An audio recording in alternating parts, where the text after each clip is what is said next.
Finally, he recounted how they became separated. Hollywood has always been the pinnacle of cinema, the ultimate hub of show business. From the early days of the 20th century to the 1970s, Hollywood has always caught the imagination of viewers across the world. But peculiarly, the 1980s saw a slump in the heritage of Hollywood. The quality of the narrative drama was a past glory of yesteryears, although the new Hollywood directors have come to the scene. People like Scorsese, Spielberg, George Lukas, etc. have already started making brilliant films, but to capture the imagination of the viewers, Hollywood sought a refuge in the film franchise, and as a result, series like Silvestre Stallone's Rambo and the science fiction series Star Wars have come to the foray in the decade of the 80s. Along with these big-budget film franchises, there have been some small-budget B-movie franchises that have also made an appearance, and one of them is the Deathstalker franchise, which is worth exploring. So, in today's episode of Marvelous Videos, we will be exploring the films of the Deathstalker series, and we will also try to revive this old, underrated gem for the fans. So without wasting any marvelous time, let's start with what we do best. But before we go into our explanation, we have a very small request. If you like our content, please support us by subscribing to our channel. This is a small click for you, but for us, it means an awful lot. Thank you, and let's begin. All the power comes to me. All the power comes to All me. the power comes to me. The debut film of the franchise, Deathstalker. As I was saying, in the hope of reviving a certain glory of yesteryear, Hollywood took refuge in film franchises and more, so in building relationships with Latin American countries concerning the distribution of these films. Deathstalker is the product of such relationships, as it is the result of Argentine-American co-productions. The debut film, Deathstalker, was released in 1983 and directed by James Bardellotti, and was credited as John Watson in the title card. The film was more or less a B-grade sword and sorcery movie with lesser-known actors like Rick Hill, Barbie Benton, Lana Clarkson, and Bernard Earhart. Another important name that has been associated with this film series from the early days is Roger Corman, whose production company Palo Alto Productions has helped this franchise grow. Corman is a pivotal name in the arena of the independent film scene of America. In fact, many of the prominent new Hollywood directors have ties with him from his early days. He has directed numerous films and distributed many foreign films in America throughout his life. There is a reason that he is called the King of Cult, or the spiritual godfather of New Hollywood. Deathstalker enjoyed immediate success following the popularity of the Conan the Barbarian film. In fact, the Barbarian movie franchise paved the way for a film series like Deathstalker. After the first film, Roger Corman went on to produce 9 more films in Argentina.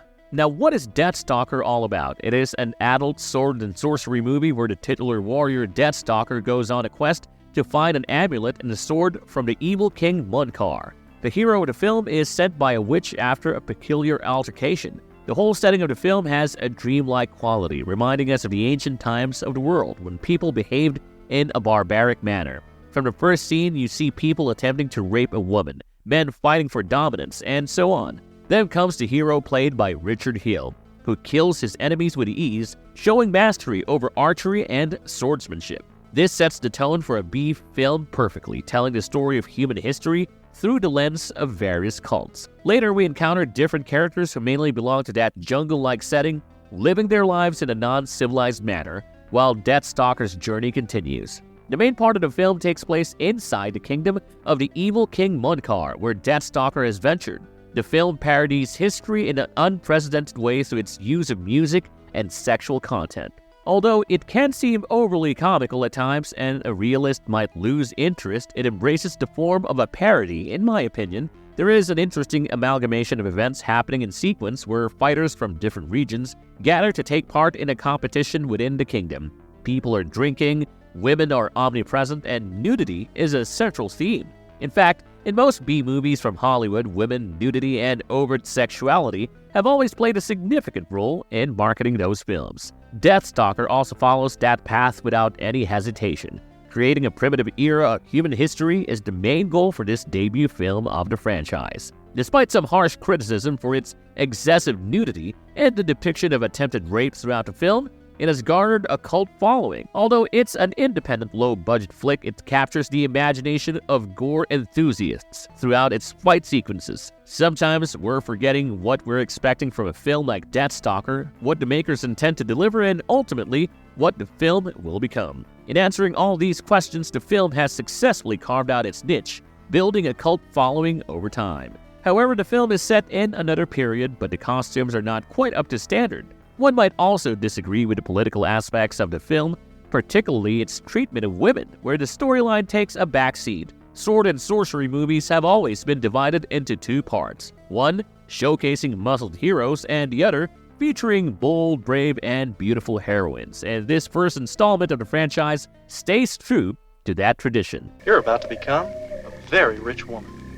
I was just starting to enjoy poverty. Come on, where's your sense of Deathstalker II. Now, after the first film in the franchise, 4 years later came Deathstalker II, Duel of the Titans, directed by Jim Wynorski. This is also Roger Corman's last sword and sorcery film made in Argentina. The storyline of this second film in the franchise is quite simple. Deathstalker has embarked on a journey where he is accompanied by Evie, who wishes to reclaim her kingdom from an evil force.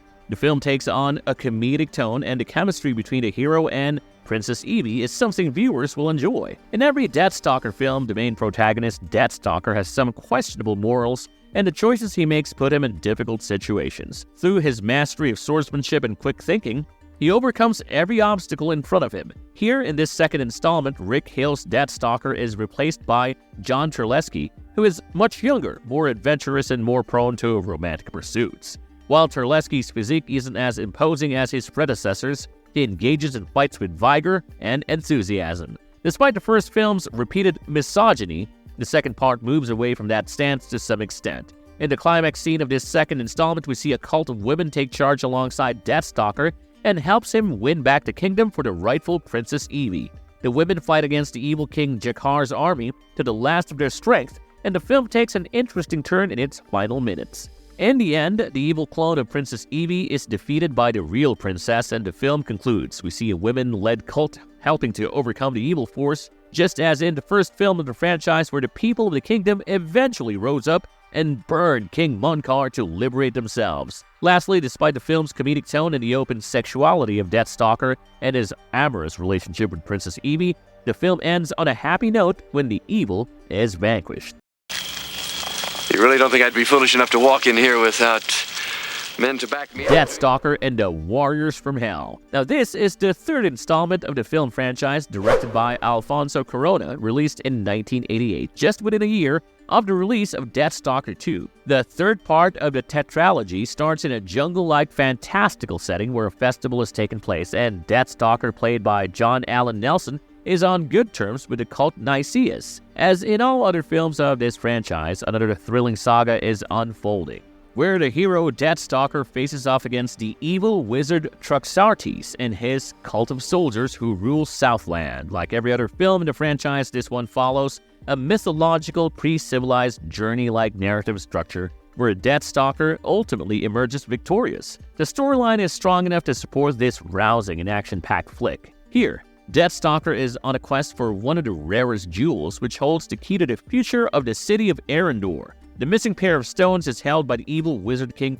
Truxartes of Southland, and he seeks the other jewel to cement his tyrannical rule over the kingdom. Throughout the journey, Deathstalker engages in various fight sequences, and in the climax, the three stones are finally brought together. As a result, the secret land of Arendor finds its lost and forgotten peace, and we see Deathstalker departing for his next exciting endeavor. Throughout his journey, Princess Carissa entrusts Deathstalker with one of the jewels, and with her help, he embarks on his quest. Fight sequences have always been a significant part of the franchise, particularly the sword fight scenes. Additionally, in the layers of the evil king, from Munkar to Truxartes, we see mud fights, women provided for men's pleasure, and ample amounts of drink and meat. These scenes have captured the imagination of spectators over time. Fans can expect all of these signature elements in the third installment of this famous sword and sorcery film franchise. And than you in my time.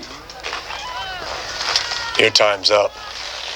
Deathstalker IV, Match of the Titan. For the sake of the fans of sword and sorcery movies, the fourth installment of the famous film franchise was released in 1991. Howard R. Cohen, a longtime collaborator of Roger Corman, wrote and directed this film. Howard R. Cohen also wrote the previous film of the franchise, Deathstalker III, and had ample experience in this particular genre of films. He wrote famous B-grade flicks like Barbarian Queen and Barbarian Queen II: The Empress Strikes Back, to name a few, as it was announced earlier that this would be the final film of the franchise, and with the return of the first Deathstalker, Rick Hill, in the titular role, there was a sense of anticipation from the start. It is perhaps the most well-written film of the entire franchise, by which I mean there is a compact storyline and a well-structured narrative. The story begins with a cult attacking innocent villagers, killing them violently.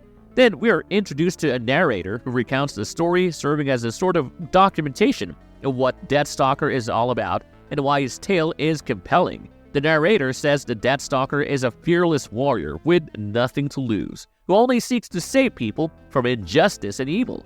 Alongside this, we see a recap of the entire storyline of the Deathstalker film franchise and what the character represents. In this film, Deathstalker journeys to a distant castle where a contest of strength is being organized. Fighters from all over the region are lured into these contests, and the Wicked Queen is secretly making them disappear one by one. The fighters are being observed, and this strangeness is noticed by Deathstalker. Our hero wins every fight, and he develops a love interest in the stunning Maria Ford, whose sister was also a skilled fighter who was killed on the road. Later, it is revealed that Maria Ford is the true princess of this castle, and in her childhood, her father was killed by Connor's soldiers, who attacked the kingdom one fateful morning. Now, Deathstalker is the last hope, as he is destined to save his comrades and his love interest. Deathstalker, played by Rick Hill, discovers that the Wicked Queen has built an invisible army of undead soldiers and transformed them into an army of stone warriors using her magical powers. Now, I'm not going to spoil the whole plot, as I hope you will watch this saga for yourself. There are certain elements that are inevitable in these films: the comic reliefs, the casual sexual affairs, the alluring beauty of the women, the sword fights, and the effortless sorcery that will transport any sword and sorcery fan into a world of fantasy. Despite the poor choreography of the fight sequences in some instances, the persistent misogyny, and the mediocre camera work, Roger Corman and his Deathstalker sword and sorcery franchise can be considered a hidden gem. Deathstalker Returns. In March of this year, brilliant news came to the attention of fans. The franchise has announced the revival of yet another project. Yes, the fifth installment is coming, and guess who has been linked with this big announcement? Saul/Hudson, the legendary guitarist of one of the greatest rock bands of all time, Guns N' Roses. Canadian director Stephen Kostanski has taken charge of the film, and in addition, the veteran Swiss actor and stuntman from the Bloodsport franchise has been cast in the titular role of Deathstalker. This announcement has already stirred a sense of anticipation among fans of this classic sword and sorcery film franchise. The whole campaign kicked off with a crowdfunding event organized on Kickstarter on the 1st of March. However, it should be noted that the franchise is returning in the form of a comic for the fans. Now, director Stephen Kostanski and New York Times best-selling authors Tim Seeley and Jim Terry are revitalizing the fun in the upcoming fifth installment of the Deathstalker series with a brand new graphic novel published by Vault Comics in partnership with Shout Factory and Raven Banner. Marvelous verdict. Despite the enraging criticism from the critics and mainly from the writers who are always absorbing themselves in the binary of high art and low art, the film franchise Deathstalker has cemented a place in the hearts of the fans unconditionally. Those who are well aware of what to expect from these movies can find an extravagant amount of pure entertainment in different forms. Finally, it is time for the marvelous verdict. And here it is. The hidden, underrated gem, one of the iconic brands of sword and sorcery movie franchise, Deathstalker is all about an entanglement of entertainment, nudity, sensuality, sword violence, and many more. If you're interested, don't waste your time and start watching the films. As always, if you liked our content, don't forget to leave a like and subscribe to us if you haven't already. Have a good one and be safe. Thanks, everyone.